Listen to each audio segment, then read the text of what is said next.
आज हामी चाहिँ हामीसँग यो डेलको ल्यापटप आएको छ र डेलको ल्यापटप यो मदरबोर्डको पार्ट नम्बर चाहिँ हामीसँग आइरिस एसडब्ल्यू हामी 14279-1 यसको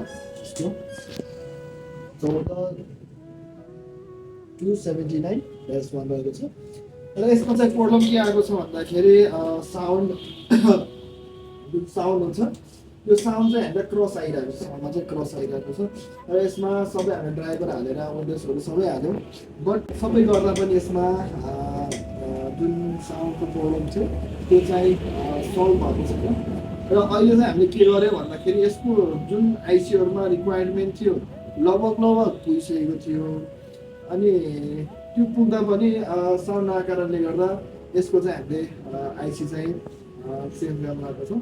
ओके, हामी आइसी चेन्ज गरिरहेछौँ।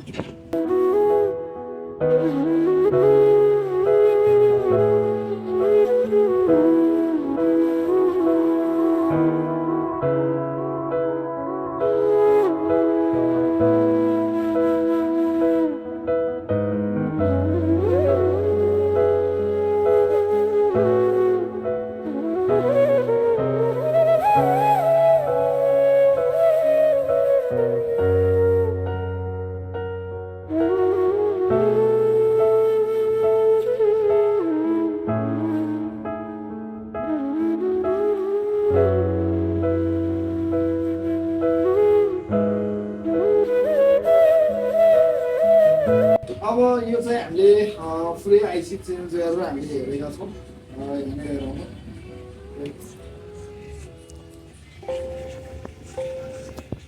ओके, साउन्ड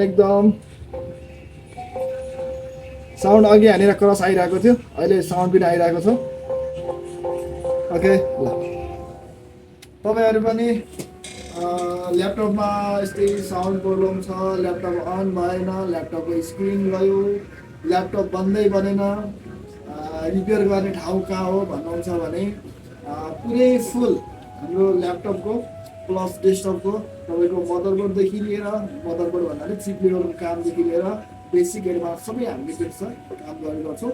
प्लस हाम्रो के छ भने यसमा हाम्रो यहाँनिर ट्रेनिङहरू पनि हुने गर्छ र तपाईँहरू पनि इच्छुक हुनुहुन्छ र आफ्नो ल्यापटप कम्प्युटर इलेक्ट्रोनिक कम्पोनेन्टहरूलाई डिभाइसेसहरूलाई रिपेयर गर्न चाहनुहुन्छ भने टेक्नो इलेक्ट्रोनिक सोल्युसनमा कन्ट्याक्ट गर्न सक्नुहुन्छ।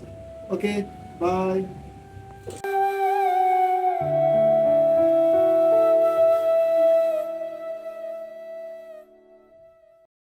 Thank you for watching.